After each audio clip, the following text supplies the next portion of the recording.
The Hero of Konoha by Illuviar. 1 Prologue. The Hero of Konoha, Book 1, The Reluctant Hero. =RH=. Prologue. Warning, this is S-Class classified document. Reading this document without first receiving the proper authorization will result in handing you to the tender mercies of the T&I Department of Konoha. Warning, this is S-Class classified document. There are many stories pertaining Naruto Uzumaki, who we now all know as Naruto Namikaze. There are many accounts of his adventures from the time he graduated from Konoha's Shinobi Academy until the end of the Fourth Shinobi War. For anyone familiar with the world we live in, it won't be a surprise that most of those stories are at best blemished, and many had become outright legends, even if they possess a kernel of truth. The purpose of this and subsequent documents I will be submitting to the Hokage for approval before sending them to the heads of the Shinobi Alliance will be to set the record straight. I believe that I would be able to do so thanks to a simple fact that I discovered just a few days ago. Naruto Namikaze kept a journal of a kind, which gives us a frank insight to his character and various exploits as a shinobi of Konoha.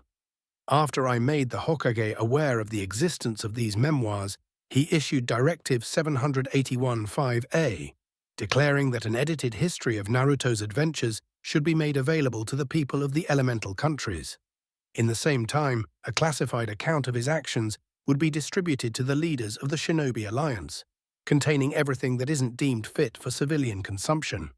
As anyone cleared to read the journals I will be editing, most of Naruto Namikaze's missions are actually either classified or contain elements that are.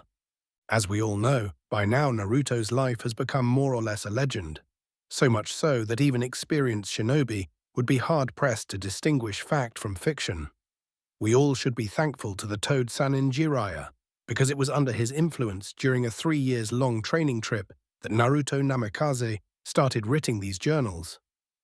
If I'm to make a guess, the Sannin, who was an accomplished and famous writer in his own right, wanted his godson to follow in his footsteps as far as writing is concerned. It's thanks to that man that we now possess a mostly accurate account of Naruto's experiences as a shinobi. It is fortunate that Namikaze continued to keep journals even after his training trips was over. He kept doing so up until the end of the Fourth Shinobi War, something I'm confident that future historians would be thankful for. Further, as the current ANBU commander of Konoha, I have access not only to all classified documents my village have pertaining Naruto, but many archive documents from the Shinobi Alliance. Thanks to that wellspring of information, I will be able to flesh up the journals with information that Namikaze either didn't possess at the time or even never received at a later date, making it impossible for him to add it to his account.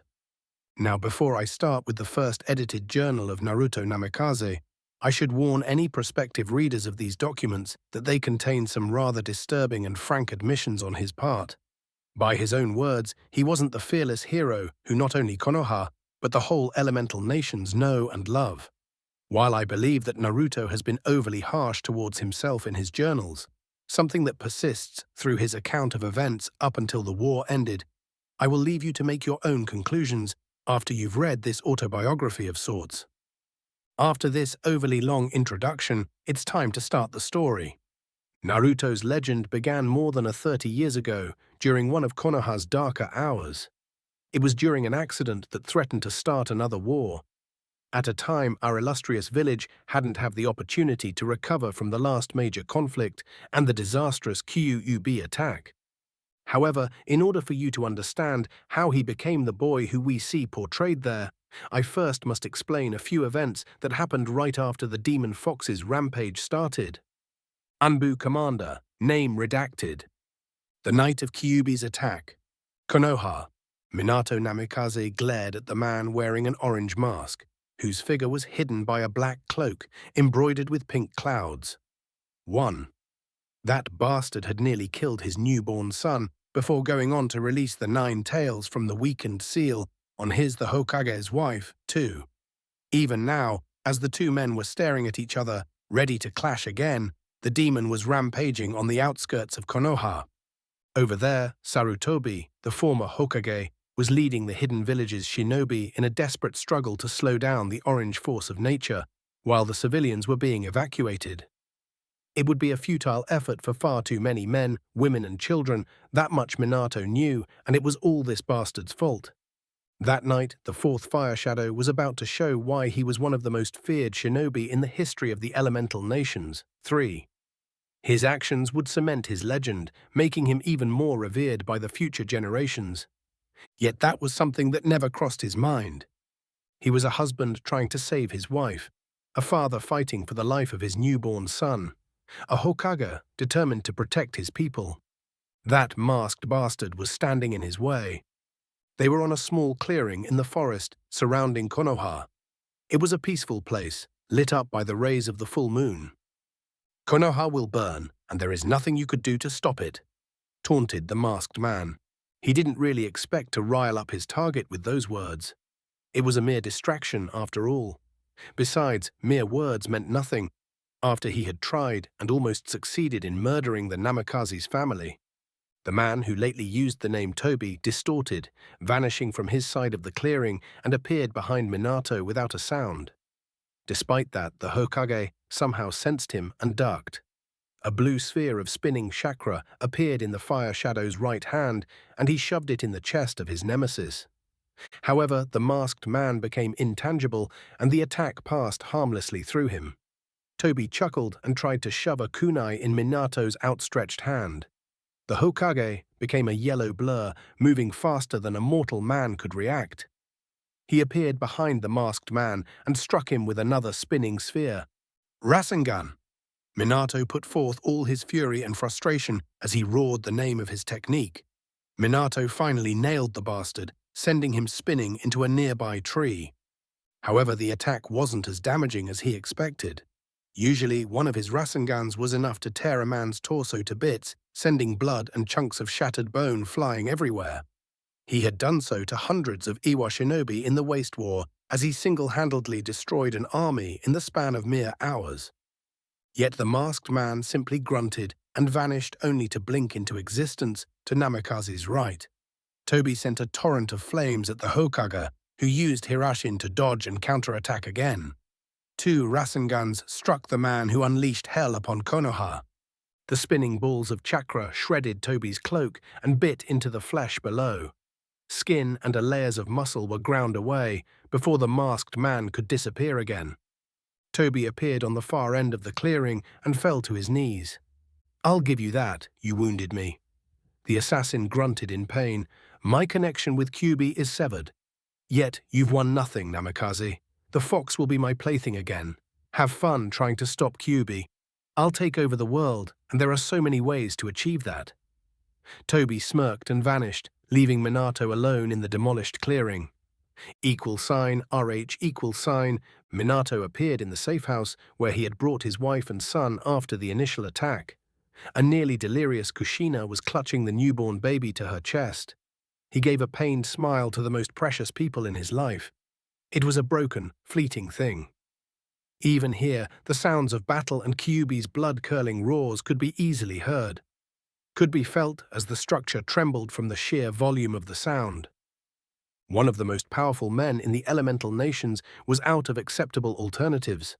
Even someone with his power, backed up by the best shinobi of Konoha, couldn't stop the 9-tailed fox in a stand-up battle. The ninjas were successful in only slowing down the demonic force of nature. Every single moment that they bought for the civilians to evacuate were bought at the price of broken and maimed shinobi. There was only one way to end the madness. Kyuubi had to be sealed, and only a newborn's chakra coils could survive the ordeal. 4. Minato looked at his son. 2 tiny blue eyes, mirror image of his own, looked back, and the baby smiled at him. At that moment, the Hokage hated his title and the responsibility that came with it with an almost unrivaled passion. There was only one answer. For him, his village. For his people. Jinchuriki, the power of human sacrifice. His son, Naruto Namikaze, was the best one for a thankless job. The Uzumaki blood in his baby's veins was a vital ingredient in ensuring that the seal holding the fox would preserve until the boy lived his natural life. There was one more reason. As a Hokage, Minato couldn't ask someone else to sacrifice his child. He simply wasn't that kind of man, something he never thought he would hate. "I'm sorry," he muttered. Minato kissed his son on the forehead before taking him in his arms, preparing to Hirashin in the midst of battle. "I'm coming with you, love," muttered Kushina. While he had been staring at his son, she had become more lucid. "You know what I have to do," he whispered. The former Jinchuriki of the Kyuubi nodded grimly. Minato handed her their son before gently wrapping his hands around them and vanishing in a yellow flash. RH. The fourth appeared amidst the flames of hell, alone. He was surrounded by demolished building and a roaring inferno. All around them could be seen pieces of mutilated bodies, shinobi and civilian alike. In front of him he could see the 9 tails, laying waste to his village. He bit his thumb and started making hand seals. "Kuchioizi no jutsu," he shouted when the last one was finished. A huge smoke explosion occurred under his feet, and the fourth found himself high in the air. He was standing on the head of a giant toad. The boss summoned took a moment to look over the surrounding area. "Minato-kun, you are giving me a tall order, my friend," grumbled Gamabunta. His eyes were fixed on the fox. "It can't be helped, I'm afraid." "You are going to seal him, aren't you?" "You know the consequences, kid," muttered the boss. "I know. Let's ride together one last time, Bunta." The toad gathered its chakra and leaped at the monster rampaging through Konoha's outskirts. Minute later, Sarutobi, who was leading the village's defense, saw his successor committing another impossible feat. Minato teleported the Kyuubi kilometers away. RH. Sarutobi shunshined to a large clearing where he found the 9 tails and the Namikaze family. The sight almost stopped his old heart. He saw Minato and Kushina pierced by a meters-long, blood-stained claw. They were between the fox and their child, trying to protect the newborn. Naruto was placed on a small altar, which was surrounded by a circle of candles. Kyuubi's claw was hanging centimeters from his face. Minato sensed his old mentor's presence and glanced his way. "Old man, I would ask a boon from you. I want our son to be seen. As the hero he is for protecting Konoha from the bastard fox." The Hokage's words were interrupted by a coughing fit. Hiruzen could see the blood leaking from his successor's mouth. "He will be, I swear to it," declared the man known as the god of shinobi. "Thank you, Hiruzen," whispered Kushina. 8-point ceiling. A wave of soft, yet blinding light descended upon the clearing. Some undetermined time later, when Sarutobi could see again, Kyuubi was gone. Minato and Kushina were slumped next to the crying form of their son, laying still in death. All Hiruzen wanted to do at that moment was to scream at the heavens, cursing both gods and demons alike for the injustice of it all. 5. RH. A week later. Council Chamber, Konoha. The reinstated Sandaime Hokage looked around. In the sealed chamber were gathered Konoha's clan leaders, as well as the 3 people who were helping him to put the village back together: Danzo, Homura, and Kohaku. After the attack ended, Konoha had been gripped by a wave of grim uncertainty. When all was said and done, thousands of civilians were dead, as well as hundreds of shinobi. Ever more were wounded, many of them crippled for life in either body, mind, or both. The citizens and many shinobi were angry and afraid. They wanted answers, and that was the point of this meeting: to decide what was to be revealed. In another time, perhaps in another world, Hiruzen might have made a different decision. He was an old man, weary from wearing the Hokage's hat for so long. After all, he had retired for a reason, so it wasn't unconscionable that he might have left the village politics dictate his choice. However, he was shinobi no kami. The will of fire was still burning brightly within his heart, no matter how much it bled for his people. He made a promise to Minato, who he saw as his own son. One he was going to keep, and damn the politics to hell. "Silence!" Sarutobi's voice snapped like a whip. The bickering of the clan heads and his advisors halted, like it was cut down with a blade. They either knew or suspected what Minato had done. All of them were aware that something like the Kyuubi couldn't be killed. It had to be either destroyed, dispersing it to only form few years later. The alternative was sealing, and nothing stronger than the three tails could be ever trapped into a simple object. A week ago, Minato faced the Kyuubi. Hiruzen took a deep breath. He sealed it into a newborn boy. The room exploded with excited whispers. They still had a Jinchuriki. The balance of power was still in Konoha's favor despite the grievous losses, so they were relatively safe. What I'm about to tell you is an S-class secret. If any of you so much thinks of whispering about it outside this chamber, his life is forfeit. The declaration was backed up by a wave of killing intent, which was almost as potent as Kyuubi's.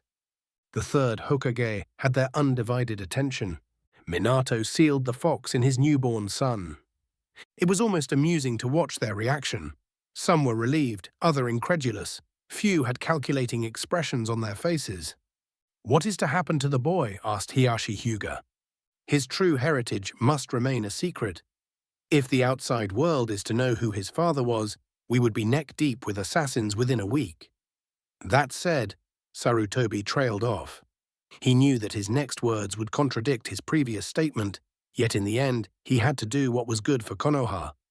The other shinobi villages needed to know that the leaf still possessed the ultimate weapon, even if it was sealed within a babe. Even if it made Naruto a target. 6. Probably in a war with Iwa within a month, remained unsaid. They all were keenly aware of the possible repercussions. After the devastation wrought by the Kyuubi, Konoha was in no position to wage another full-scale war. "I am going to announce that Naruto is the Jinchuriki of the Kyuubi." Minato wanted for his son to be seen as the hero he is for protecting this village every day of his life, and in Kami's name he will be. Hiruzen's voice thundered within the chamber. "I am aware how most of the Jinchuriki are treated within the other shinobi villages." His eyes blazed with power. "This is something that won't happen in Konoha. I would prefer to keep that fact a secret too. However, our people need the reassurance and hope that this news would bring. Naruto will be a target, that much is inevitable. Just not as much as if his parentage becomes known. He is to be protected at all times until the boy becomes a shinobi of Konoha." The famous Ino Shikacho trio, who had faced the Kyuubi, nodded in support. They were well aware of the difference between a kunai and the scroll in which it was sealed. Even more importantly, their faith in the abilities of the fourth was unshakable. "How do you propose to do that, Hokage-sama?" asked Fugaku Uchiha. =RH=, noon, NX day, Konoha. All able-bodied citizens of the Leaf were gathered around the Hokage Tower. On top of it, they could see Hiruzen Sarutobi, the Sandaime Hokage, who ruled again. He was flanked by Konoha's clan leaders and 2 squads of ANBU. More special forces operatives were spread through the crowds, ready to intervene if things went out of hand. "Citizens of Konoha, hear me!" The Hokage's voice thundered over the village. Tens of thousands listened, hanging on to his words. "A week ago, we suffered a calamity that would have all but destroyed lesser people. Thousands of our brothers and sisters are dead, wounded or still missing. Yet we will prevail. Today we stand as one people, unbowed, unbroken." Hiruzen too a deep breath. All because of 2 sacrifices. Minato Namikaze, our beloved 4th Hokage, gave his life to defeat the Kyuubi. The crowds cheered, chanting Minato's name. However, even his strength was not enough to vanquish such a beast. Hundreds of gasps could be heard, cries of protest and fear. No mortal man could truly kill a being such as the Kyuubi. It is a malevolent mass of chakra, which if destroyed would only reform few years later and attack again. Before the crowd could start panicking at his revelation, Hiruzen roared, "Fear not, people of Konoha. Minato Namikaze ensured that the Kyuubi won't trouble us again. You all know that he was a seal master without equal." Sarutobi paused, waiting for his people to comprehend what he was telling them. Minato did the best thing that a mortal in his position could do. It was a great yet terrible achievement, which required another sacrifice. He sealed the Kyuubi within a newborn babe, a child whose parents were murdered by the 9 tails. A Jinchuriki, the power of human sacrifice. Hiruzen's voice dropped to near a whisper. Nevertheless, he was heard by everyone thanks to a sound-enhancing jutsu. Today I present you with another hero, one that is as great as our fourth Hokage. Tsume Inuzuka, who had been holding Naruto, stepped forward and carefully handed the baby to Sarutobi. He took the boy and smiled gently at him. This is Naruto Uzumaki, the hero who will protect us from the Kyuubi for the rest of his life. He was chosen by Minato Namikaze himself to carry an incredible burden, the safety of every one of us. I have faith in this boy. The assembled clans of Konoha believe in him. The shinobi of the Leaf Village are behind him. Sarutobi looked over the crowds, who had fallen silent. The Hokage prayed that he wasn't making a terrible mistake. What say you, citizens of Konoha? Do you believe in the power of the fourth? He made sure that this boy is the jailer of Kyuubi, with a seal that will not break. Slowly, ponderously, they started chanting Minato's name once again. Hiruzen raised a hand, silencing them. What say you to the hero protecting us all?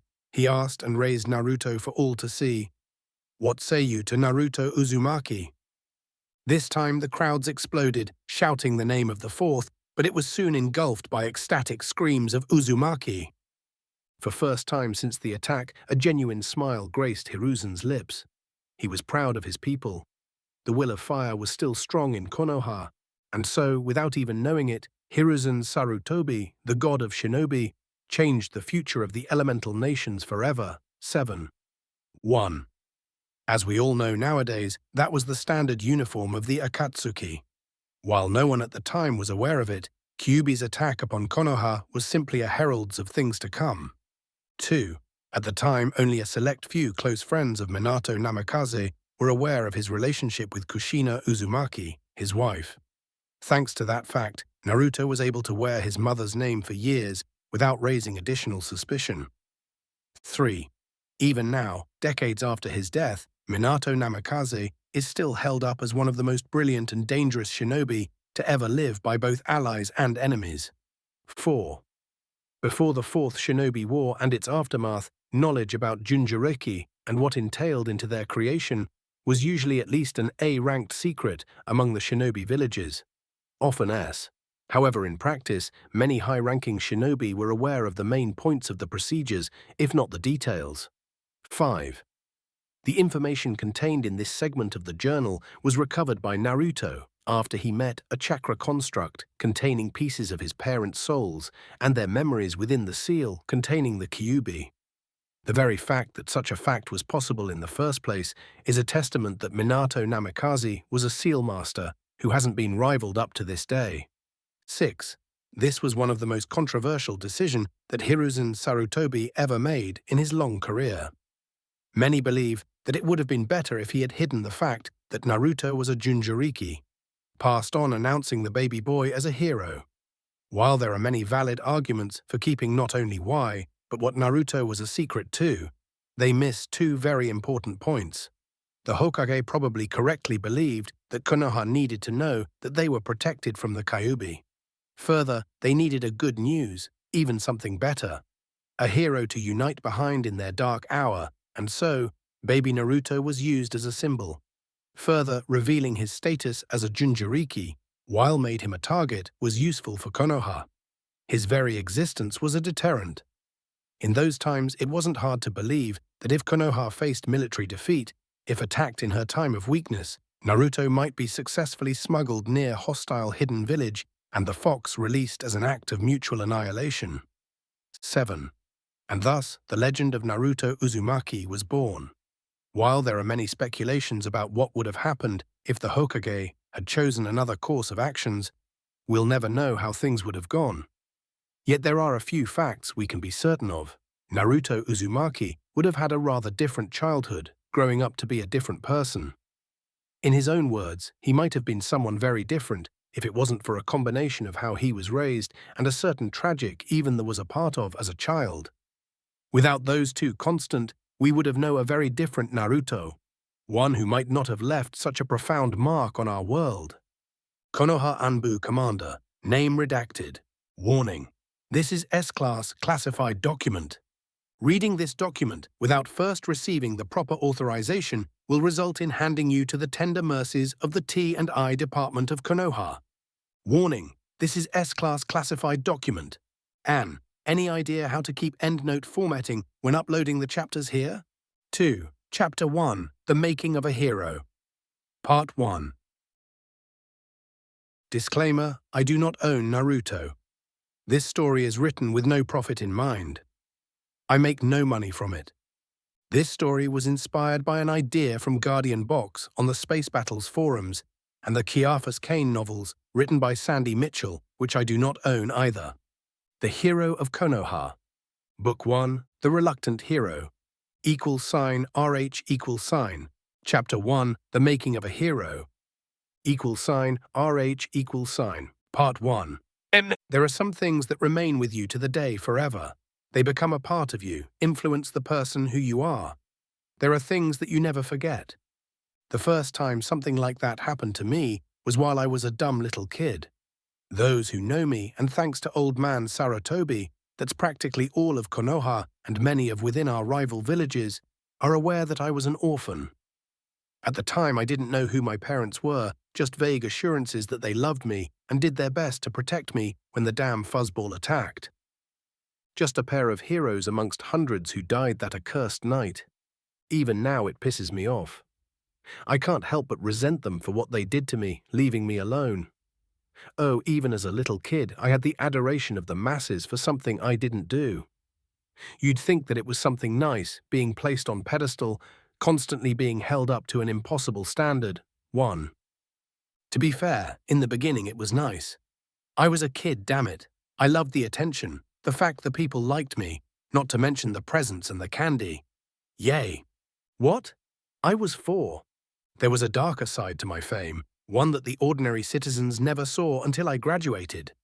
I hold the irritating fuzzball within the seal on my stomach, and that is known far and wide. The first attempt of my life happened when I was 3 years old, 2. It's one of my first memories. I have vague recollection of playing in a park with other kids. There was a woman there, one who looked at me with striking eyes. She had been there before, I think. Smiling, giving candy, roughing hair. Nowadays, I know that I've had at least a few ANBU minders the whole time. They wouldn't have left an unfamiliar person anywhere near me. Naturally, it would have been better if I was constantly kept somewhere safe, even if me keeping a somewhat visible profile within the village was important at the time.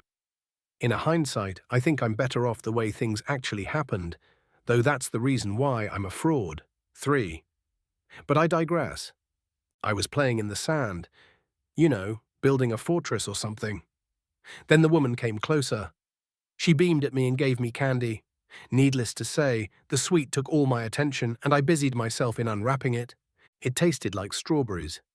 She roughed my hair before suddenly grabbing it and yanking back, making me shout in surprise and pain. Something flashed before my eyes. Then there was pure agony, the like I've never felt before. Not that saying much, considering that I was a wet behind the ears toddler. My throat burned and I choked, trying to breathe before everything went black. When I awoke some time later, the old man explained to me that a sick woman attacked me and that it wasn't really her fault. I remember crying while Hiruzen held me and promised that he would keep me safe. 4. If anyone who knew him reads this, they might be surprised that he failed on that account. Or perhaps you won't be. After all, he was the Hokage, and no matter how much he cared for an orphan runt like me, the village had to always come first. Can you blame him for it? I sure did, though I never stopped looking up to Gigi and loving him. Anyway, this was the first accident that set me on the path to becoming the coward I am today. =RH=. The second mess was one of my own doing. Before it happened, I've been praised for something that the fourth, my idol, did.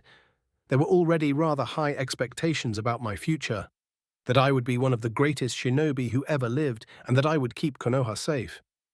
Then, one night while I was 4 years old, going on 5, I threw a few stacks of explosive notes on that particular fire.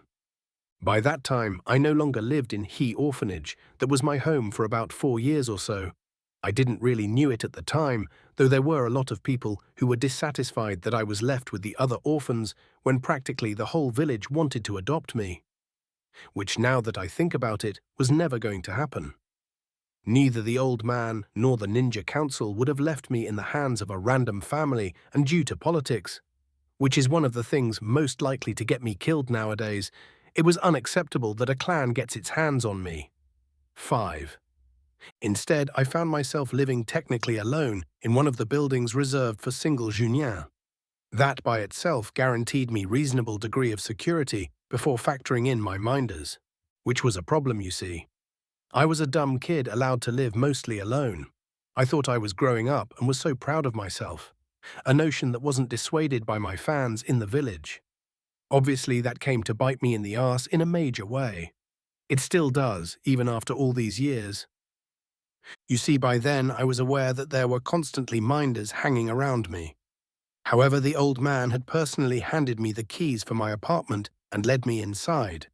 While most of the time there were visible people around me, both in home and when I was around the village, playing with other kids, I was becoming rebellious, arrogant. I was grown up. I had my own home to prove it, you see. I can't help but chuckle at how naive I was then.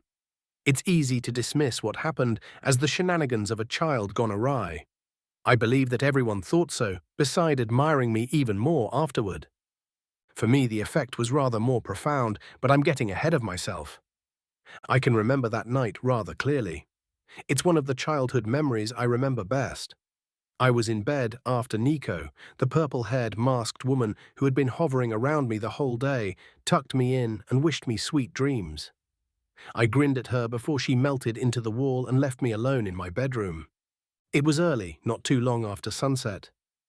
As the grown-up I believed myself to be, it was not a fitting hour for me to sleep. I wanted to act as the adult I thought myself as, not that I had any idea what that meant in the first place. However, I knew that I had minders who would be keeping an eye on me during the night, and that was unbefitting a brand new adult like myself.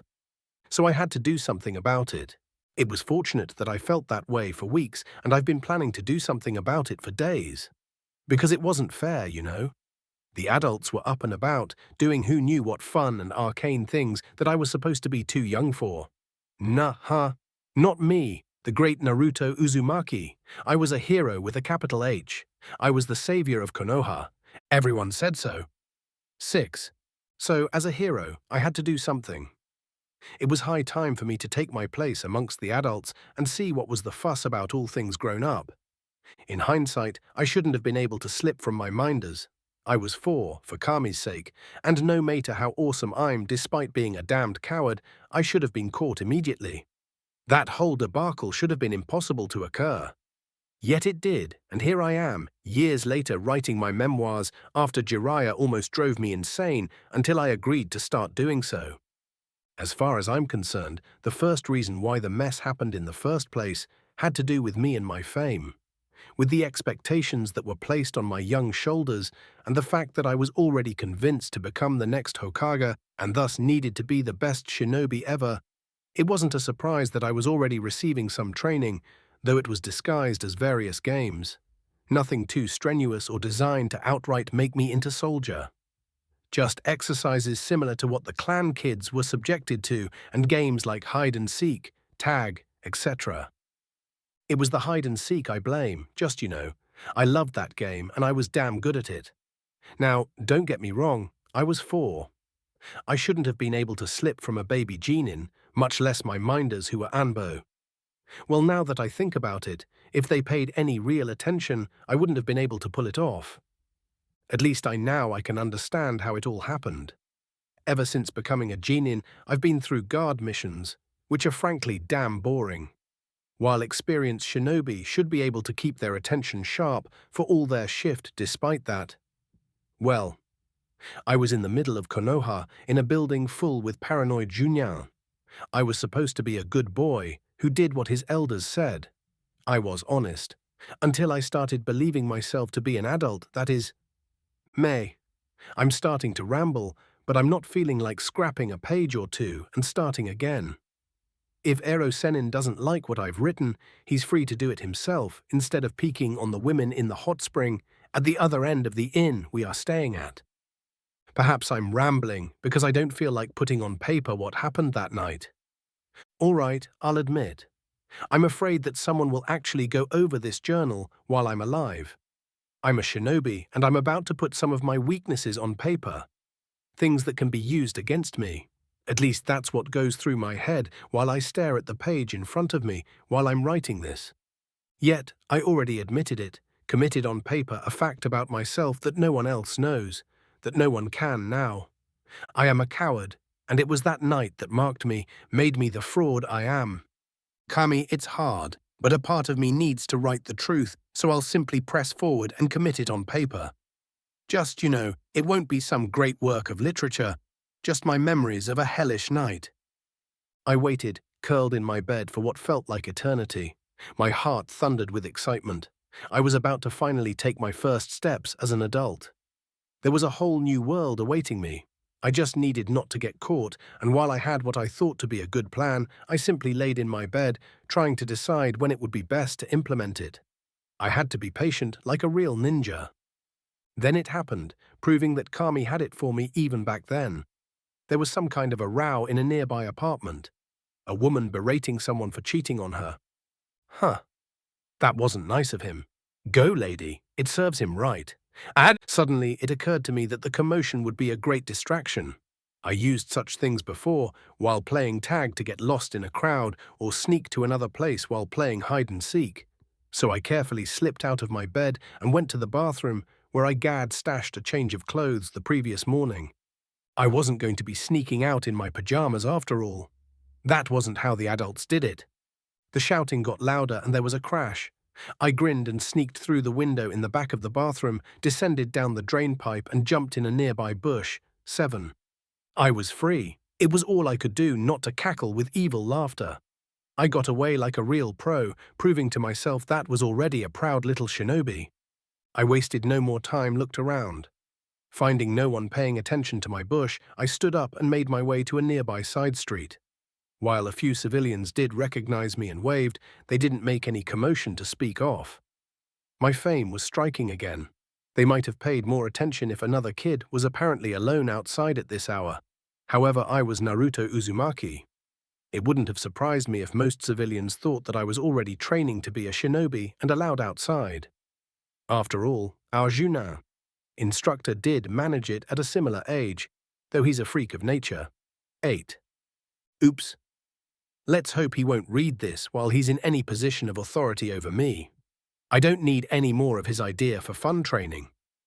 It's time to stop wasting time and get to the point. Being outside during the night wasn't as glamorous as my young imagination painted it. I expected to find out the mysterious fun things the other adults were up to while I was supposed to be sleeping.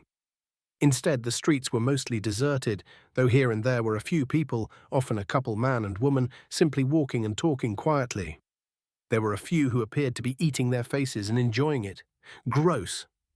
How dumb I was then. Making out with your girlfriend is anything but. Eventually, I ended at one of the parks I used to play with other kids. While the place was deserted, at least the swings were all mine, so I could finally have some fun and make all this skulking around worth it. What happened next is a distinct example of Kami hatting my guts. Personally, I believe it's all because of the fuzzball in my gut that I'm doomed to suffer. 9. So I was on the most comfortable swing, having fun, when something swished through the air, and a man wearing dark clothes landed straight in the middle of the playground. His head snapped my way, and despite the nearly non-existent light, I was able to see his eyes widening in surprise. I yelped when I saw him, believing that my minder was here to drag me back to bed. Getting caught wasn't cool, even if nothing interesting had happened while I was up and about. "Oh my, Naruto Uzumaki," the stranger crooned. Huh. While I understood him perfectly, he was speaking funny, mauling the words, not at all like anyone I knew. Suddenly I felt uneasy as he was examining me with shinning eyes. The man grinned. "It's too bad that I can't simply take you too. It will bring too much heat, you know." He nodded at me, making me wonder what he was talking about. I was Naruto. Like hell, I was letting anyone just drag me back home without a fight. For what's worth, I'm sorry, kid. It's the price of being shinobi. You win some and then lose some. His free hand disappeared in the folds of his cloak. It was just now that I paid attention to the small sack strewn over his left shoulder, held by his other arm. I was still rocking on the swing, wondering what to do when something hit me in the chest and I fell to the ground. Instinctively, I palmed the place I was struck. There was something cold on my chest. I pocked it and hissed in pain. My fingers touched something warm and sticky too. In the next moment, the man was towering over me, casting me in complete darkness. "Don't worry, you won't feel a thing." I blinked at him with wide eyes. Suddenly, I could see him clearly. There was a frown on his face, though, that was an afterthought. There was a naked kunai in his hand, similar to those I played throwing yesterday with Inu. The man's eyes widened when he was lit up by red light. The stranger took a step back, while he was swinging his weapon wildly in the small distance separating us. "Foolish cub." A scary voice sounded in my head, making me shake in primal terror. "I'm not dying with you, you useless human." The thing roared. I felt dizzy. A moment later, my whole body was flooded by a wave of heat, and the world went red. 10. =RH=. 1. It shouldn't surprise you that after being announced as a hero TM who was protecting Konoha with his very existence, certain expectations were placed on Naruto's tender shoulders. 2. Actually, the first assassination attempt upon Naruto was carried out a year and a half before the accident, he remembers, when an Iwa infiltrator attempted to kill him using poison gas. Fortunately, thanks to the regeneration and relative poison immunity granted by the Kyuubi, he survived. One of Naruto's guards and a few civilians who lived nearby weren't so lucky. 3. This will be a constant throughout these journals. Soon enough, it will become clear that Naruto saw himself as anything but a hero deserving the praises of Konoha's citizens. What's unique in this first chapters of his journals is the fact that we see how he began viewing himself in such light and why. 4. That accident actually wasn't an enemy action, no matter how hard the T&I division tried to prove otherwise. As it turned out, the woman in question had lost her 2 daughters in the Kyuubi attack, and to make matters worse, she never received sufficient support in recovering. She had been visiting various playgrounds, looking after the kids and dispersing sweets for the past couple of years, which was believed to be a coping mechanism.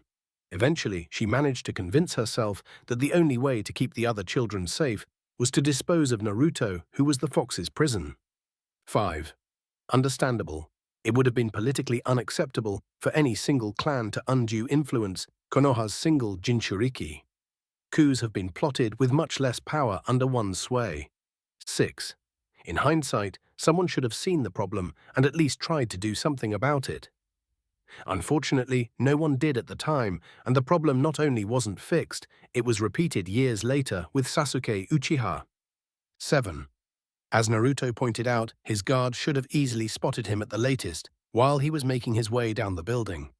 The investigation of that night's incident showed that the man in question, while messing up, had taken some precautions by placing a jutsu around the building. It would have alerted him if anyone had tried to enter. Further, the Anbu admitted that he wasn't really paying attention to Naruto, but for anyone approaching the building. Before he allowed himself to be distracted, the agent, who was a newly promoted ANBU member, had his attention taken by the fight between Ajunya and his lover he had cheated on. Making sure if they actually engaged each other, he would be in a position to stop them before things escalated and they could place Naruto into danger. It was a reasonable course of action, though it was unforgivable that he didn't pay attention on his charge at the same time, or at least call for backup. Though no one had expected that Naruto would go AWOL, losing Namikaze was still unforgivable charge that led to the shinobi's release from the ANBU, his demotion and blacklisting. 8.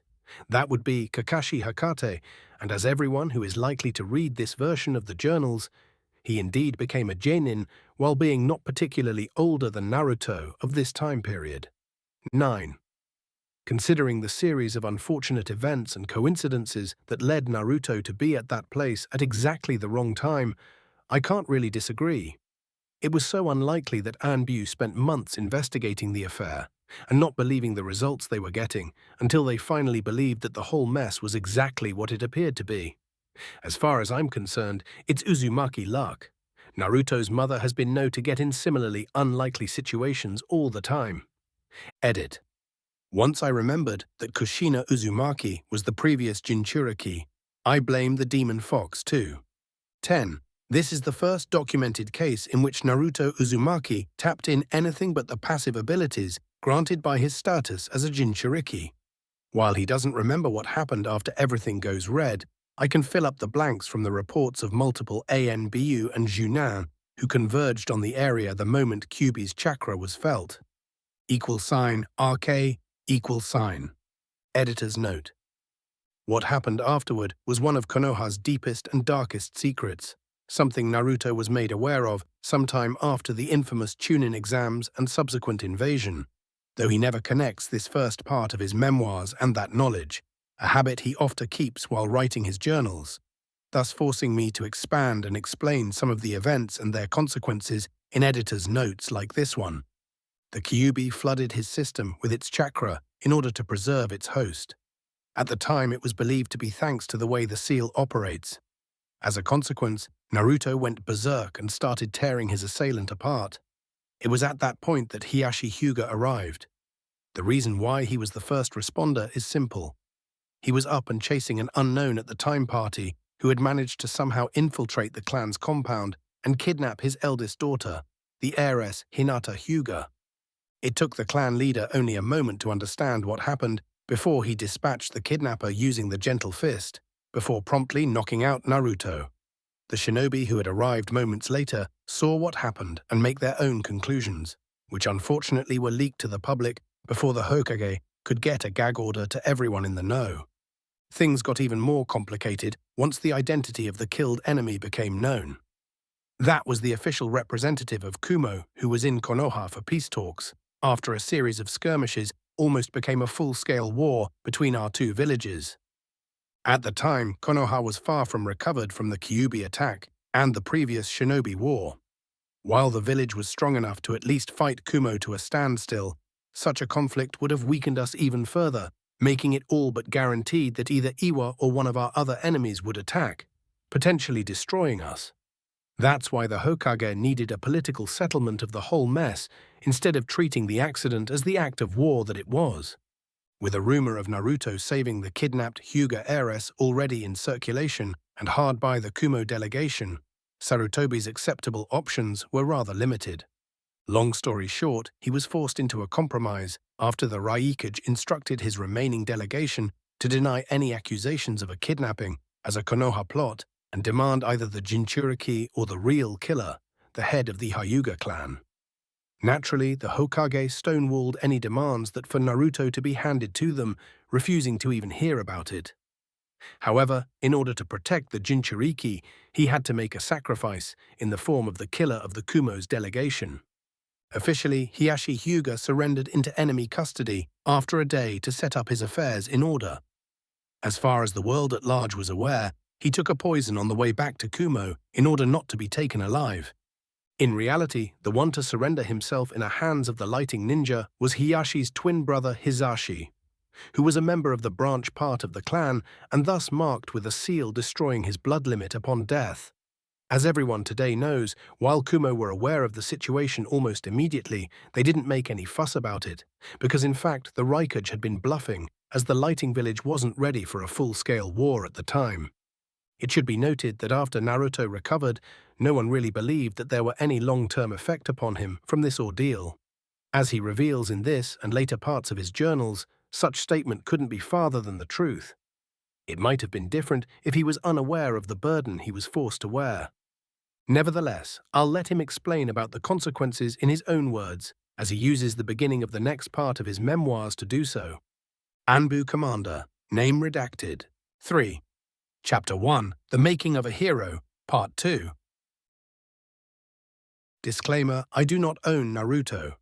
This story is written with no profit in mind. I make no money from it. This story was inspired by an idea from Guardian Box on the Space Battles forums and the Caiphas Cain novels written by Sandy Mitchell, which I do not own either. The Hero of Konoha. Book 1, The Reluctant Hero. RH Part 2. As I wrote yesterday, as a kid I not only wanted to be the hero I was portrayed as, I believed myself to be one. From a certain point of view, I lived to those expectations on that fateful day when I interrupted Hinata's kidnapping. It was the first time when I actually understood that there is a price to pay for being a hero, and it wasn't necessarily you that had to do so. I messed up by leaving my home, ended on the ground with a kunai in my chest. And then it got worse. Oh, the damn fox saved my life all right. It made me lose control and tear into that Kumo shinobi. When the dust settled, I wasn't me who paid the price. An innocent man had to die, so I won't be handed to the enemy. See, I was not only a hero, but a valuable weapon that couldn't be sacrificed. Do you know what was the worst? It was Konoha. Both shinobi and civilians alike were cheering me, a murderer who housed a monster. Funny enough, my initial reaction was one of determination. It was my fault that Hisashi had to die. If I was actually a shinobi, I would have beaten the kidnapper and no one would have had to die. At least that's what I kept telling myself, and if I was good enough, strong enough, I wouldn't lose control ever again. I wouldn't need to rely on the cursed chakra of the monster I was imprisoning. 1. That's why I dedicated all my time in becoming the best shinobi ever. For the next few years, it was business like usual if you don't count the fact that I was busting my ass to get stronger. As time passed, two things changed and set me on the path of becoming the coward I'm today. First, it was the damn fuzzball. It had touched my mind once, and that made it easier to do again. Oh, it was rare, so very rare that the beast deigned to speak with me. Even once would have been more than enough, especially once I confirmed that the damn thing actually didn't lie. It didn't have to. It was one late afternoon when it happened. I was laying on the ground, exhausted after a day of training. I had pushed myself to my limits, preparing for the academy which I would be attending in mere months. Pathetic, I remembered the monstrous voice. It had spoken to me just before I lost control. What do you hope to achieve? You are already doomed, human. It cackled with mad glee. A veritable hero, it sneered. That's your death sentence. I saw a flash of vast cage and a hint of white razor-sharp teeth before I was once again staring at the sky. Soon enough they will be sending you against enemies you can't survive without my help. If you die, I will be free to destroy this sorry excuse for a village.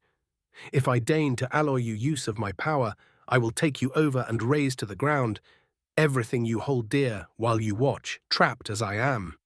The following roar made Naruto black out. 2. When I awoke, I went straight to the old man, told him what the kami-damned fuzzball spoke of, and asked for the truth. Gigi gave it to me. Yes, if I die, the monster would indeed have a free reign in just a few short years. He at least assured me that if I continued training as I was, and with some additional training by the Sanin Jiraiya when I was ready, I would be able to control the fuzzball's chakra without being taken over. That laid a lot of worries to rest. I just needed to keep myself alive so the monster within me remains contained. That should be easy, right? I was a rather dumb kid back then. Now, as I mentioned, in the years leading to the academy, there was another thing that changed. To be precise, I changed, becoming more observant and maturing. Somewhat. It was a slow process until one day, while listening to my fans, I had a revelation that shook me. For some time, I felt that there was something off in the way people threatened me and spoke to me. It was almost everyone you know. From the kids I played every day, their parents, the random folks on the street who were pointing at me and wanting to shake my hand. Even a lot of shinobi, including a few of my minders. I was a kid, you see. I really didn't know who I was, beyond what the people I was interacted with believed me to be. For a long time, I thought that I was that person. Until I wasn't, if that even makes sense.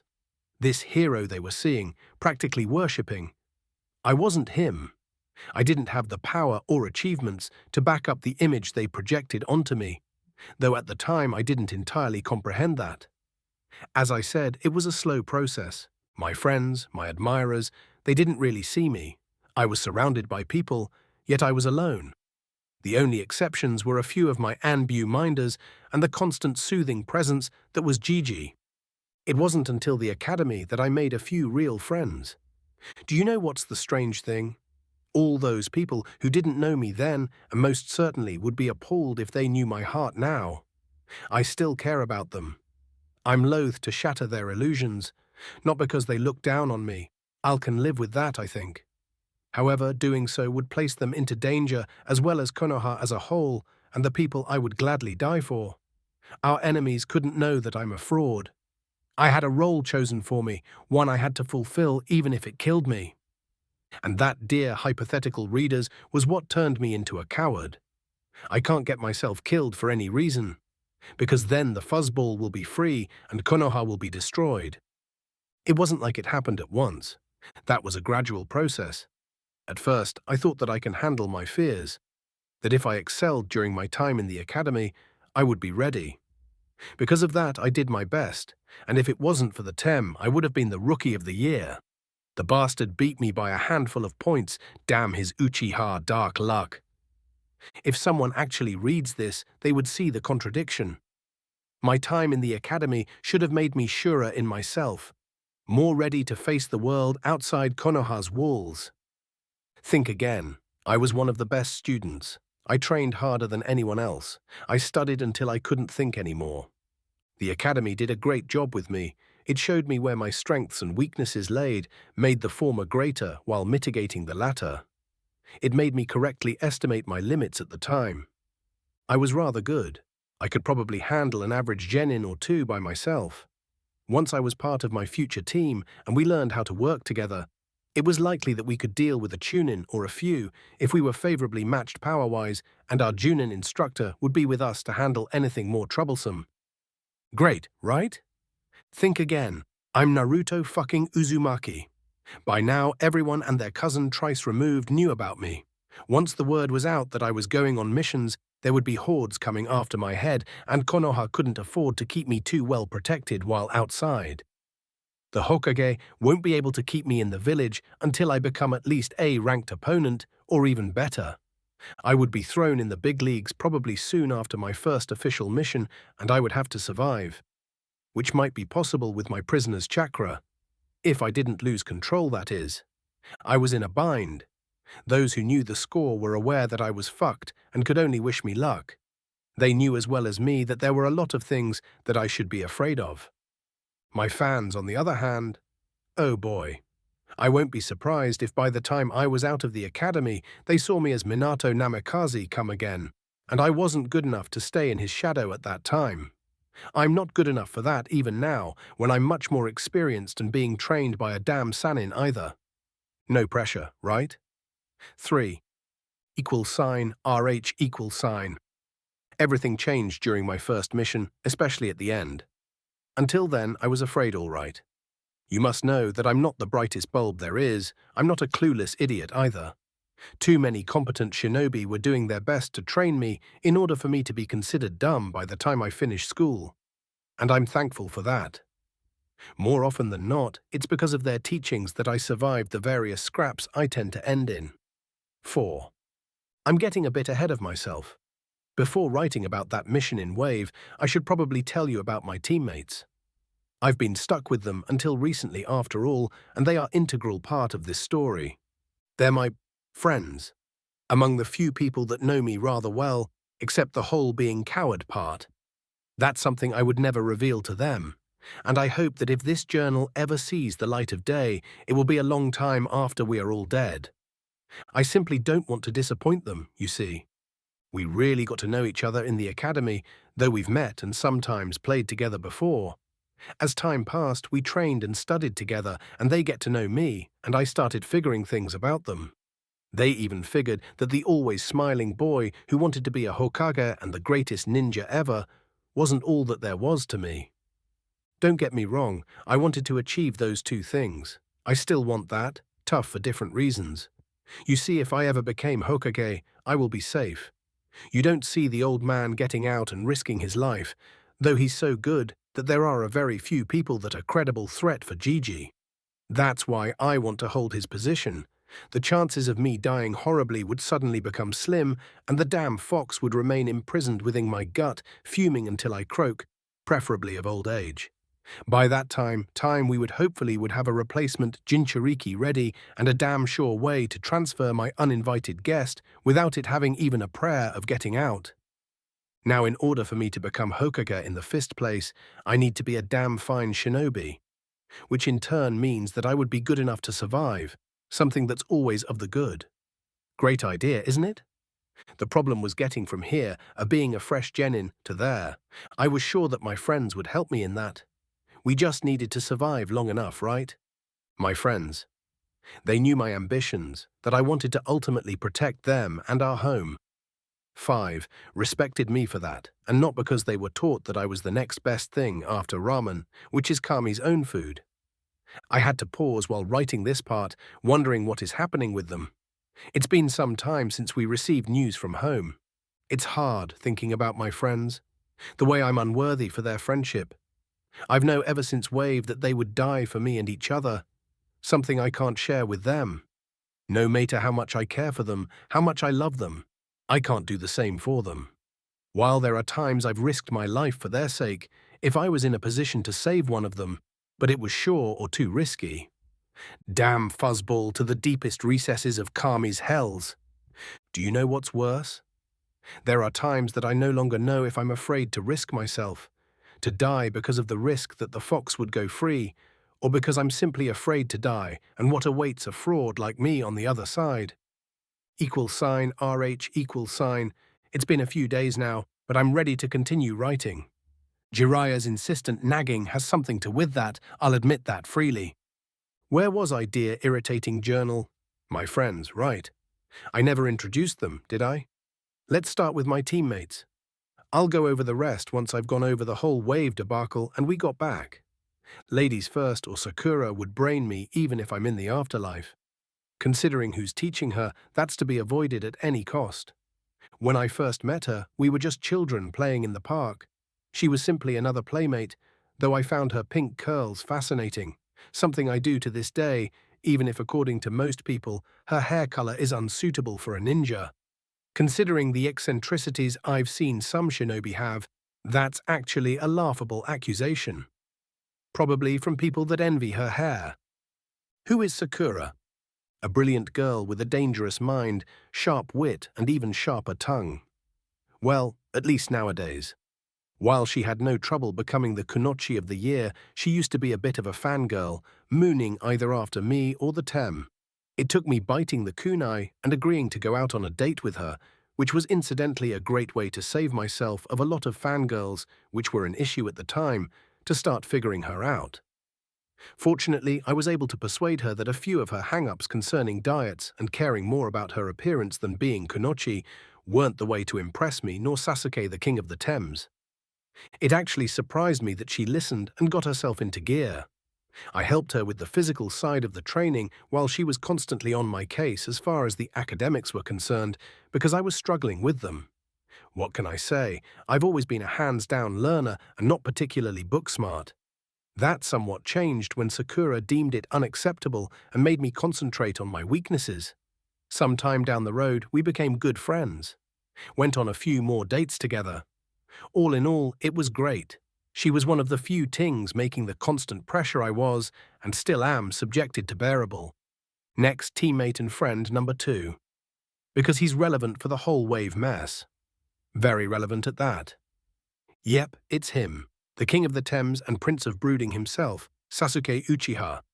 He actually was the first real friend I made and has been my rival since day one in the academy. He was great fun to be around, had ever greater dedication to training in order to surpass his older brother and later myself. Up until recently, I thought that he would have my back in any situation. The revenge-obsessed idiot. But no, ever since Itachi, his brother went off the reservation and slaughtered their entire clan, Sasuke hasn't been the same. He tended to brood for months and close up himself in a shell of apathy. It was similar to the persona I wear for most people to lap up, though he had gone in different direction.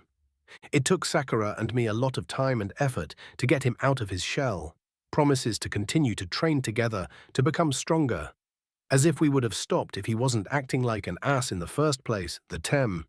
We even promised him help to track down and deal with Itachi, which was a serious thing on my part.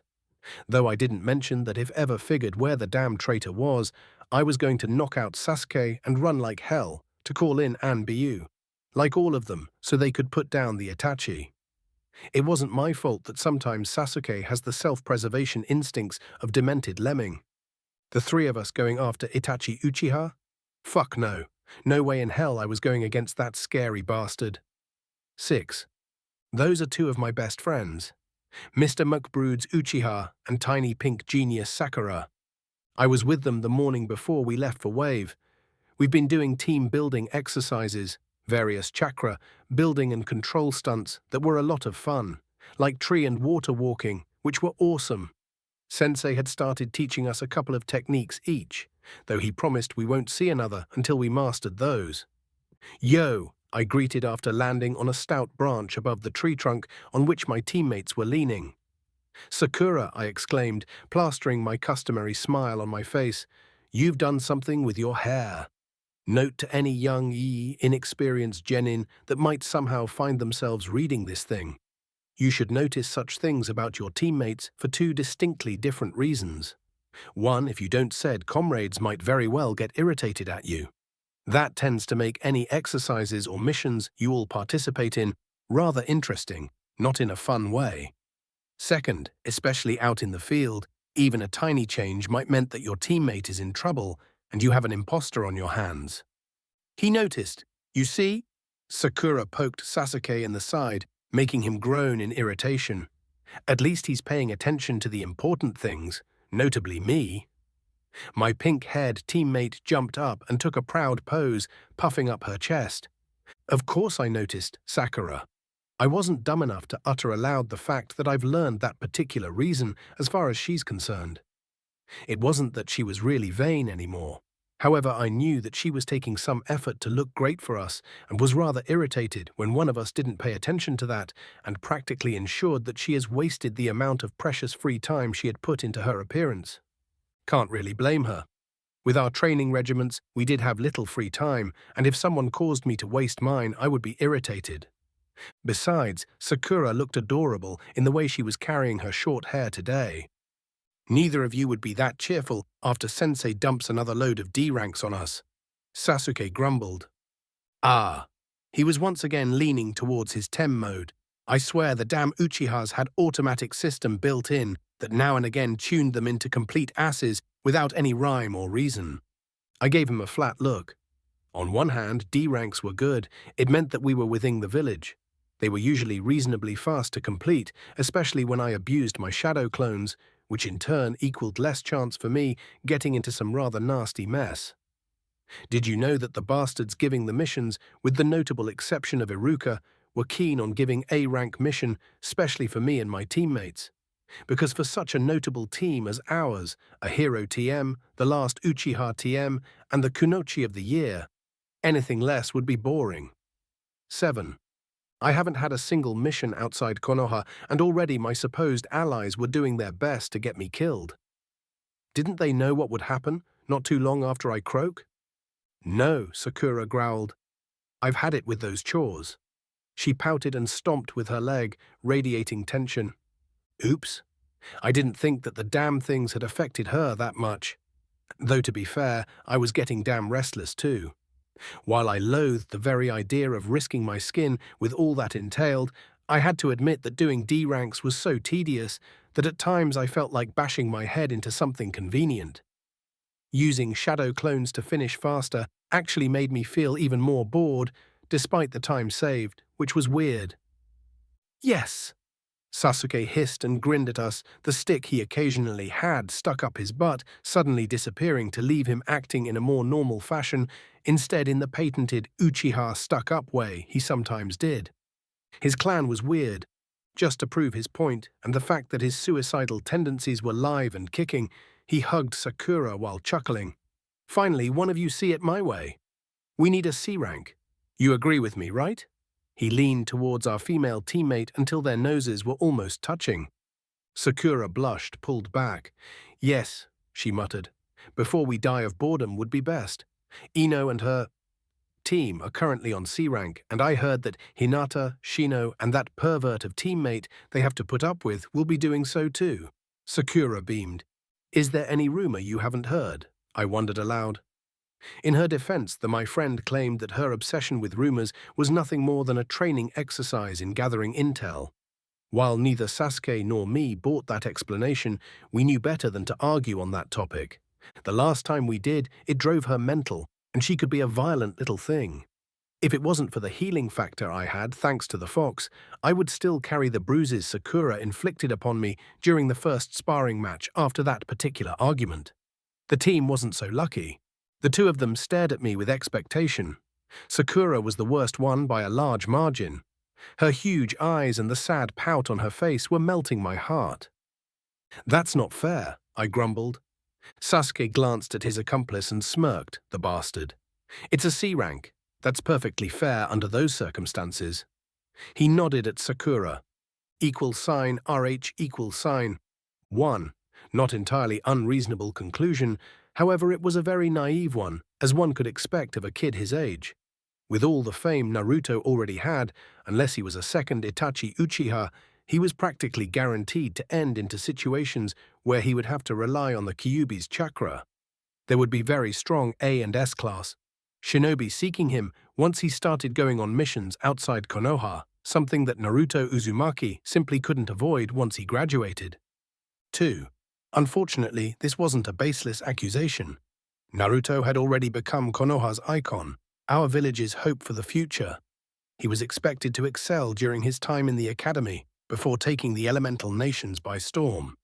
That would be the culmination of a bluff Konoha has been running ever since the Hokage announced Naruto as a hero all those years ago. The kid would be thrown in the deep and would be expected to succeed. Everyone, from our allies to our enemies, wanted to know what Naruto could do, while the latter had been trying to kill him for a long time. 3. To be frank, I don't know how much of this analysis was made by Naruto when he was still in the academy, and how much it's from his perspective from the time he put those thoughts on paper a year or so later.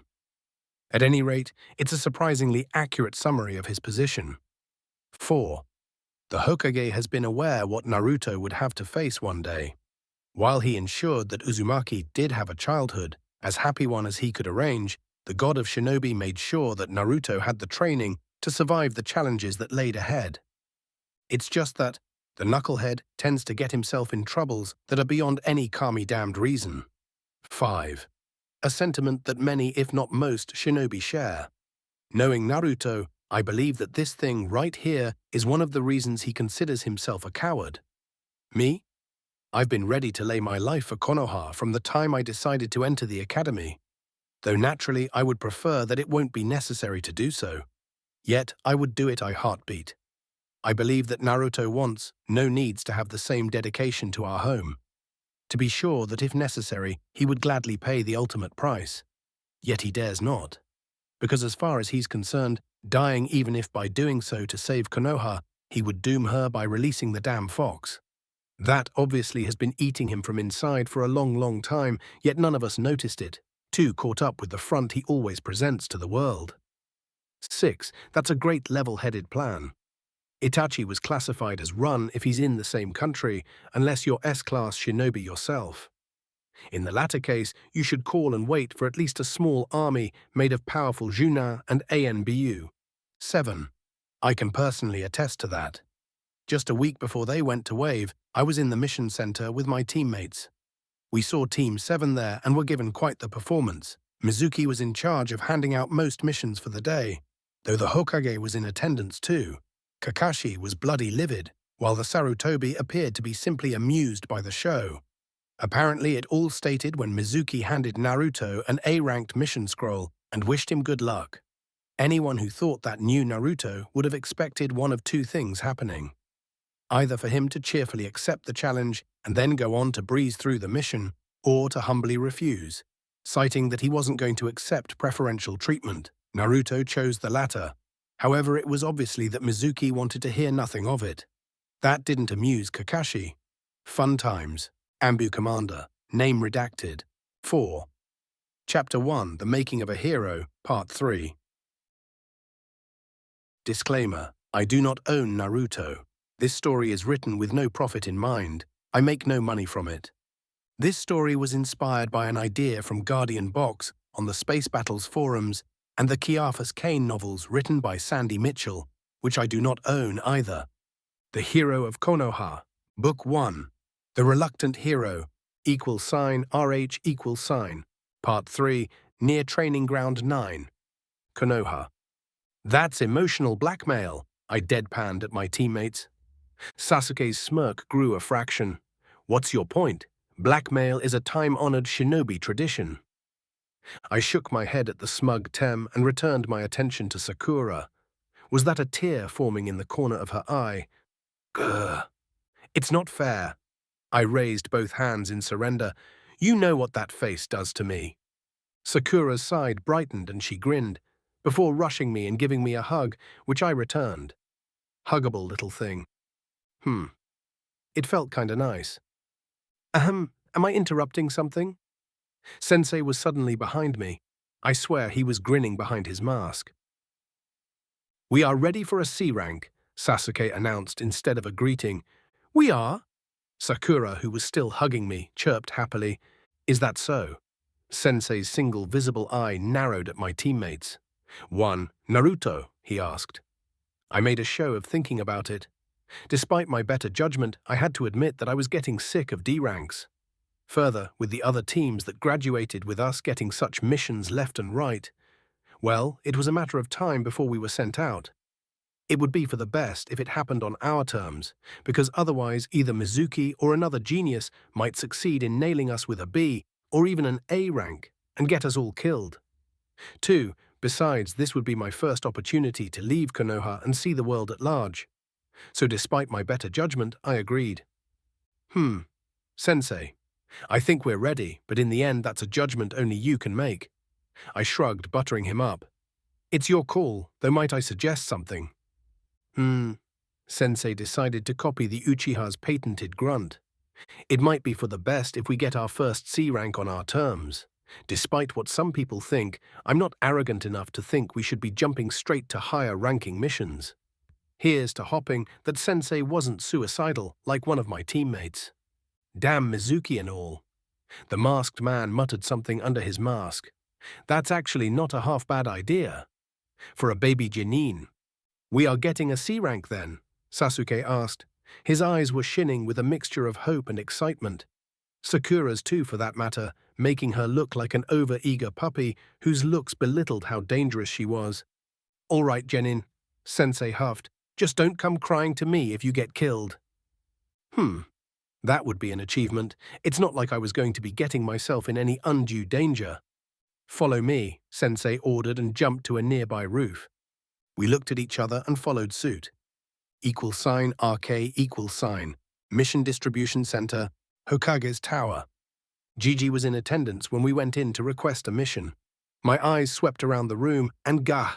It was that ancient infernal woman who loved pinching my cheeks when I was a kid. She actually smiled at me and waved. 3. I stepped to the side so Sakura would be between myself and that demon in human form. What? My whisker marks are rather sensitive, and I hate it when random women decide that I can pinch them to their heart's content. My eyes stopped on Iruka, who was the one giving missions today. I grinned at my favorite academy teacher and waved at him before turning towards Gigi and giving him a proper bow.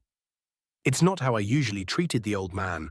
However, this was an official setting, and considering my undeserved reputation, I had an image to maintain. Hokage-sama, I declared, putting as much respect as I could in my voice. Gigi raised an eyebrow at my antics, and I could see mirth creeping in his eyes. The she-devil next to him beamed at me approvingly. Naruto, the Hokage greeted jovially after giving us a measured nod. Another D rank? This time, Gigi didn't try hiding his amusement as he looked at Sensei. The old man has been downright giddy, shoveling as many of those missions on us as our masked instructor would agree to ever since we started taking them. There must be some inside joke in there, though I didn't find it particularly funny. Just boring and tedious, which in my books beat going out to get yourself killed every day. Did I mention that most shinobi are suicidal maniacs? 4. Actually, we're here for a C rank, Sensei announced. The reactions of that statement were a mixed bag. Gigi looked thoughtful, while the demon on his side beamed at us even harder. Only Iruka, bless his soul, looked disturbed by the idea. Good man. Any chance that we could see what is available and choose for ourselves? I asked hopefully. That would give me a chance to get something reasonably safe. I just want something interesting to do. I smiled. To my utter lack of surprise, the infernal woman was nodding sagely at me. "I'm sure you want something challenging after all those D ranks," she announced, forcing me to suppress a cringe. I waned anything but. Iruka frowned at her before looking at the old man, who still appeared to be rather amused. Did he expect me to scream for S rank or something? "What do we have available, Iruka?" Gigi asked. My academy teacher shook his head, grabbed one of the stacks of paper on the desk in front of him, and started roughing through them. "Let's see. A delivery to the land of tea. We have reports of bandits in the area, with a possible shinobi or two in the mix." Pass. I wasn't keen on facing enemy ninja. Doing so was going to either get me killed, or if we did it by the numbers, it would be another confirmation for my supposed bravery, guaranteeing more dangerous missions in the future. Patrol on the border with Kusa and checking up on the outposts there. Fuck no. That was too close to Iwa for comfort, and they hated our gust. If anyone over there thought that there was even a slim chance of bagging Konoha's Jinchuriki, nope. Not going anywhere near those rock-loving maniacs. An escort mission to the land of waves. A bridge builder, Tazuna, is afraid of bandits on his way home. I perked at that.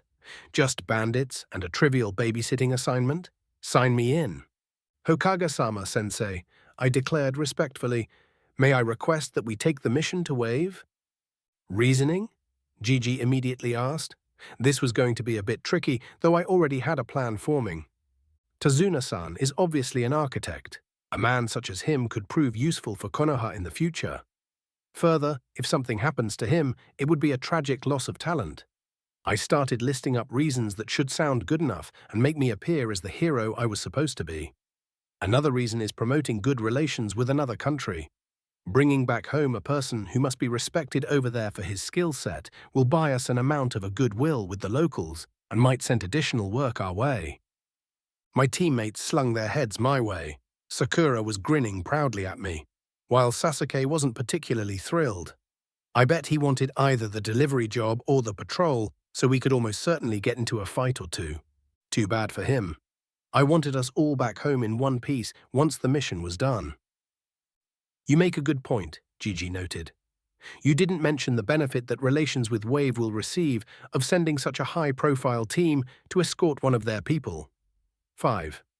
I shrugged, looking at the ground. "We're just another team of Konoha shinobi, no more important than any other," I stated humbly, earning myself a nod of approval from Gigi and a grin from Iruka. Only if they knew. "Call in Tazuna," the old man declared. A minute or so later, our esteemed client dragged himself in the room. He was an old man, either in his late 50s or early 60s. His once bro hair was almost uniformly grey, with just a few odd patches of darker colour gracing his head and beard. He was wearing a sleeveless brown shirt and trousers, with a straw hat finishing his outfit. For some reason, he had a white towel draped over his neck and shoulders. Weird.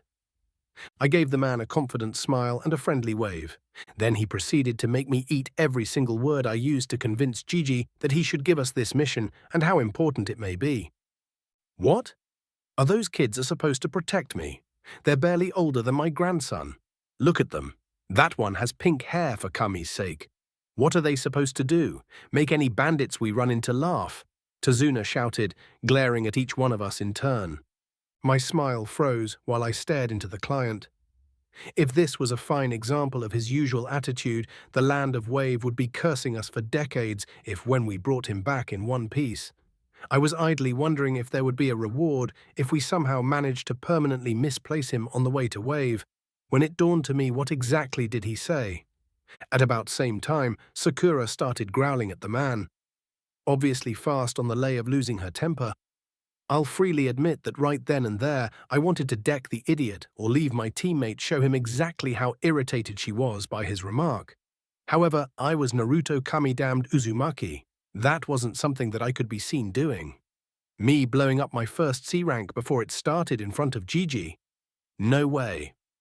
Instead of pouncing on Tazuna, I moved behind Sakura and gently hugged her from behind, making sure that I got a hold of her hands before she could throw a kunai or something nastier.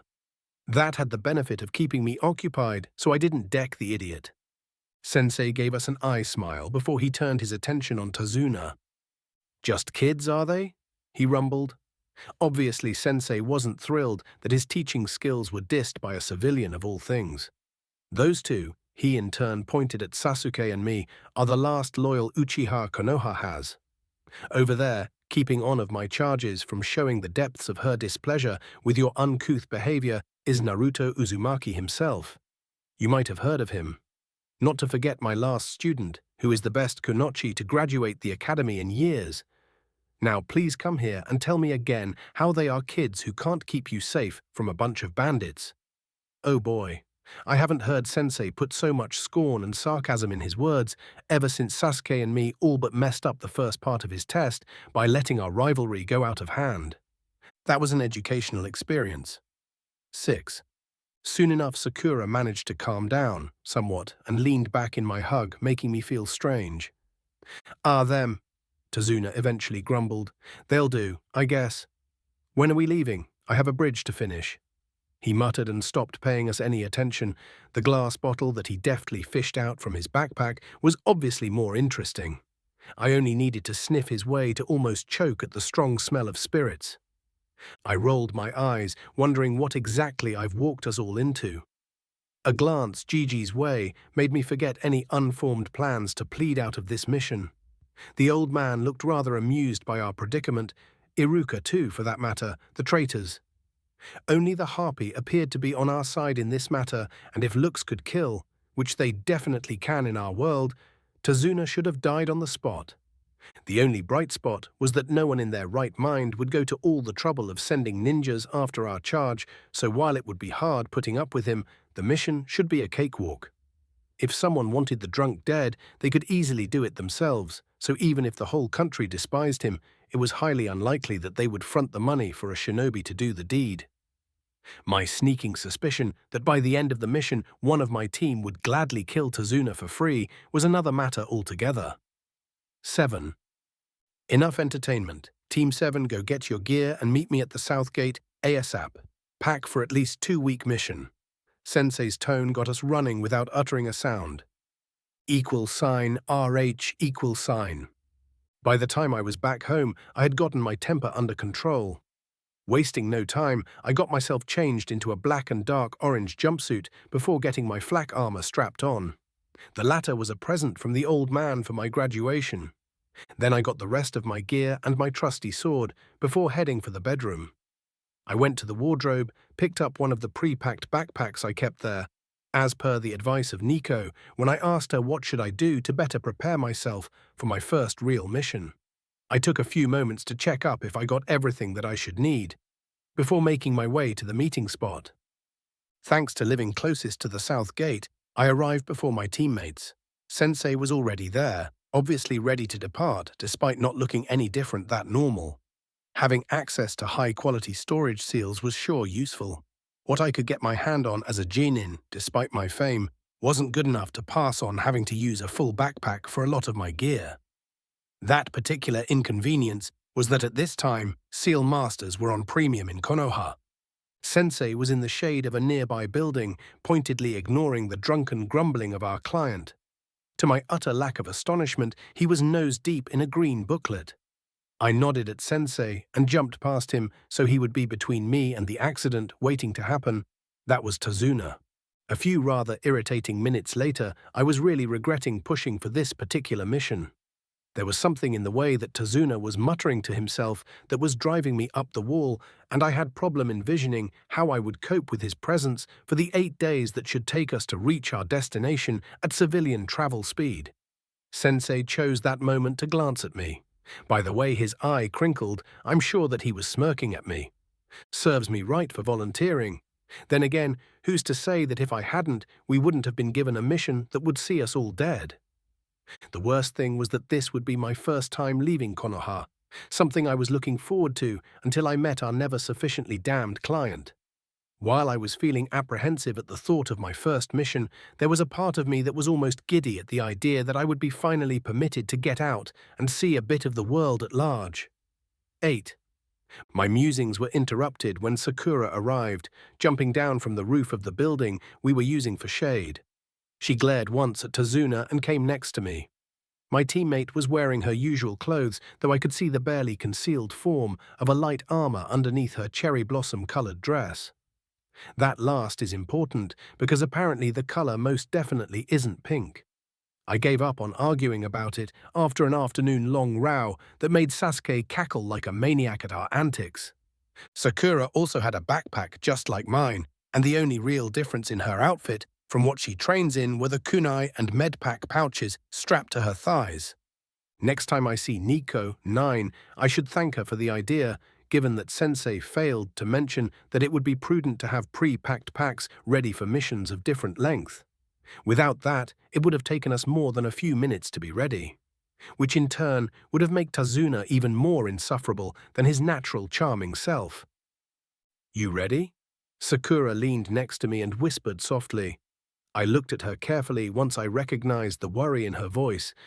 To be frank, if I didn't spend most of the time after meeting Tazuna angry, I would be feeling rather wiggly by now. This was it, my first and probably only one mission that would pass without enemy shinobi being all over my case. I was actually rather optimistic then and there. I even hoped that a success might help me deal with the fear from dying that often plagued me after that incident with the kidnapper all those years ago. I should have known better. 10. Instead of breaking my cover and admitting that I was a bit nervous about the mission, I placed smile number 2 on my face. Yeah, that one, which for some unfathomable reason tends to reassure people and make them think that I was really the crazy, fearless hero they had made me up to be. Of course I am. I can't wait to get out, see the world and kick bandit ass. I smirked. My words actually had a positive effect because Sakura chuckled and bumped my shoulder with a fist. That's you, isn't it? You'd face someone like Itachi without flinching if necessary. She was naturally right. If I had to face that maniac, I would be unable to flinch. I would be frozen up in terror by the thought of my imminent death. I'll just do what I have to. I shrugged, lying through my teeth. I'd be spamming as many clones as possible in a desperate bid to buy myself a few seconds and running like hell. On a second thought, we were talking about Itachi. In that case, my chosen course of action wouldn't be cowardice, but the prudent course of action. Our resident Uchiha chose that moment to appear around the corner. Beside his customary dark blue blouse with the Uchiha crest on the back and shorts in the same color, he too wore an armor.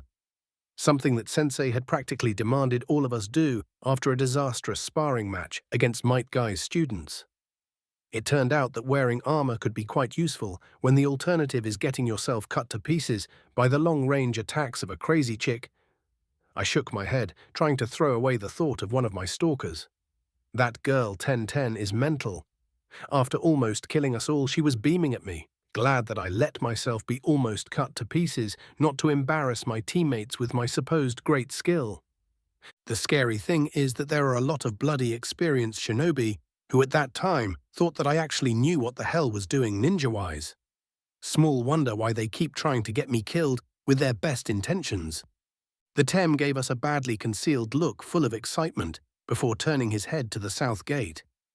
He was absent-mindedly patting the hilt of his wakizashi too.